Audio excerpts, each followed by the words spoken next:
سیدنا حضرت علی رضی اللہ تعالی عنہ دے کولوں کسی سائل نے سوال کیتا کہ اے علی جی مینوں اے دسو کہ دوست اندر اور بھائی اندر فرق کی ہوندا ہے؟ تو آپ نے فرمایا اے میرے کولوں پوچھنے والے سوال کرنے والے سن، جڑا دوست ہوندا ہے او ہیرے دی مانند ہوندا ہے تے جڑا بھائی ہوندا ہے او سونے دی مانند ہوندا ہے۔ انہیں آکھا جی دا کی معنی ہے؟ فرمایا اے دا معنی یہ ہے کہ دوست ہیرے دی طرح ہے، ہیرا ٹوٹ جائے تے دوبارہ جڑ سکدا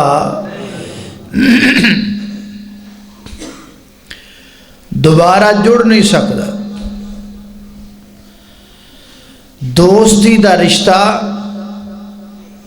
اعتماد دا رشتہ ہوندا ہے، بھروسے دا رشتہ ہوندا ہے، ٹرسٹ دا رشتہ ہوندا ہے۔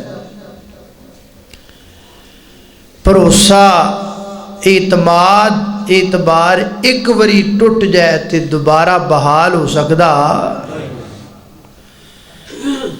اس واسطے فرمایا دوست ہیرے دی طرح ہے، ایک وری ٹوٹ جائے تے دوبارہ جڑنا کوئی نہیں۔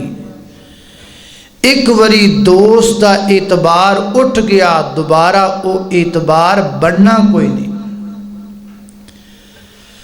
تے جڑا بھائی ہے وہ سونے دی مانند ہے، سونا جنی وری ٹوٹ سکدا ہے اونی وری جڑ بھی سکدا ہے،